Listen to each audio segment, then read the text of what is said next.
शोभित एक मेधावी छात्र था।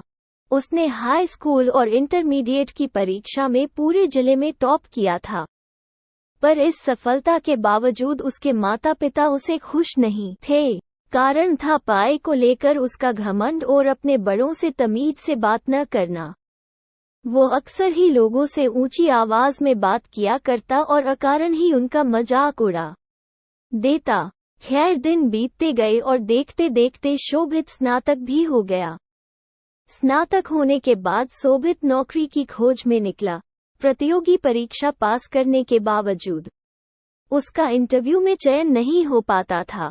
शोभित को लगा था कि अच्छे अंक के दम पर उसे आसानी से नौकरी मिल जाएगी, पर ऐसा हो न सका। काफी प्रयास के बाद भी वो सफल न हो सका।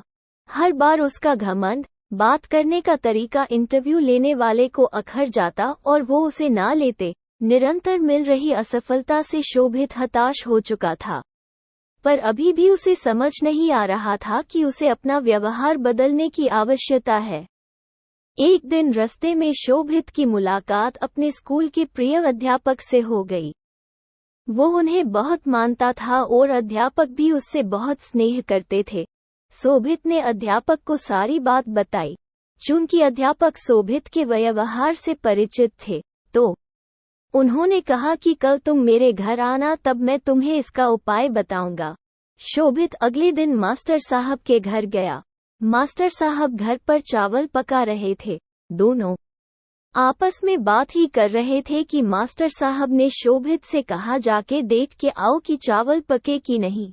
शोभित अंदर गया। उसने अंदर से ही कहा कि सर चावल पक गए हैं, मैं गैस बंद कर देता हूँ।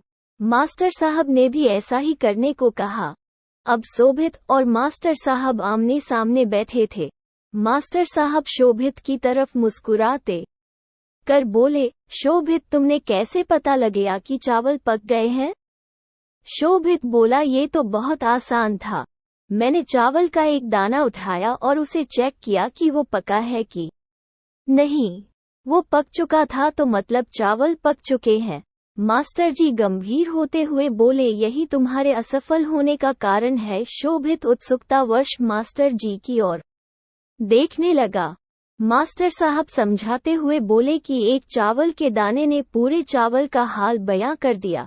सिर्फ एक चावल का दाना काफी है ये बताने को कि अन्य चावल पके या नहीं। हो सकता है कुछ चावल न पके हों, पर तुम उन्हें नहीं खोज सकते। वो तो सिर्फ खाते वक्त ही अपना स्वभाव बताएंगे। इसी प्रकार मनुष्य कई गुणों से बना होता है।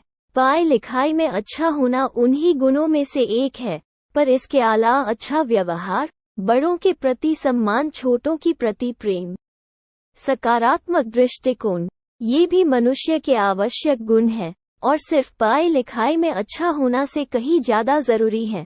तुमने अपना एक गुण तो पका लिया, पर बाकियों की तरफ ध्यान ही नहीं दिया। इसीलिए जब कोई इंटरव्यूअर तुम्हारा इंटरव्यू लेता है तो तुम उसे कहीं से पके और कहीं से कच्चे लगते हो, और अध पके चावलों की तरह ही कोई इस तरह के कैंडिडेट्स भी पसंद नहीं करता। शोभित को अपनी गलती का एहसास हो चुका था। वो अब मास्टर जी के यहाँ से नई एनर्जी लेके जा रहा था। तो दोस्तों, हमारे जीवन में भी कोई न कोई बुराई होती है, जो हो सकता है हमें खुद नजर न आती हो, पर सामने वाला बुराई तुरंत भांप लेता है। अतः हमें निरंतर यह प्रयास करना चाहिए कि हमारे गुणों से बना चावल का एक एक दाना अच्छी तरह से पका हो, ताकि कोई हमें कहीं से चखे उसे हमारे अंदर पका हुआ दाना ही मिले।